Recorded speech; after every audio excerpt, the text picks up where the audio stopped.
All right, let's take you back live to the roads. This is a look at conditions on Interstate 64 right now. Crews with the Virginia Department of Transportation are on standby to clear roads during and after the storm. I'm joined now by Brittany McBride Nichols, a spokesperson with VDOT. Brittany, VDOT is running 24-hour operations right now, right? Correct. So we have started 24-hour operations. So we have crews and staff working in 12-hour shifts and working around the clock just to get these roads treated and passable as effectively and quickly as possible. Right. So that pre-treatment, because a lot of people have noticed, they call it the white stuff that you kind of see on the roads.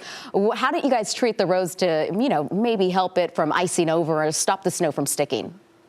Sure. So we've been pre-treating the state-maintained roadways since yesterday and just completed this afternoon ahead of the storm. And we use a salt water mix that's also called brine that we put out that's supposed to prevent the ice from bonding to the pavement. So we have gone and done our interstates and our state-maintained primaries and some of the major secondaries that we really focused on and had them ready for tonight.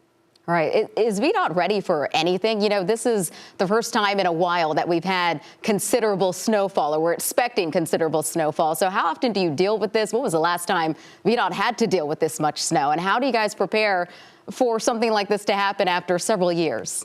Yeah, so we still prepare every year as if we're going to get a major snowstorm. So we're already prepared year round. We've already been practicing for this and ready. But it has been a while. It's probably been since January 2022 since we've had a similar snowstorm like this.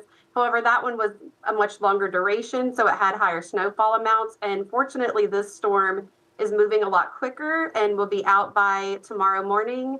And that the weather conditions tomorrow are favorable for us to hit the roads hard and get them passable. Awesome. Thank you so much, Brittany, for joining us tonight. We really appreciate that. And thank you to your crews for the hard work you guys are doing out there.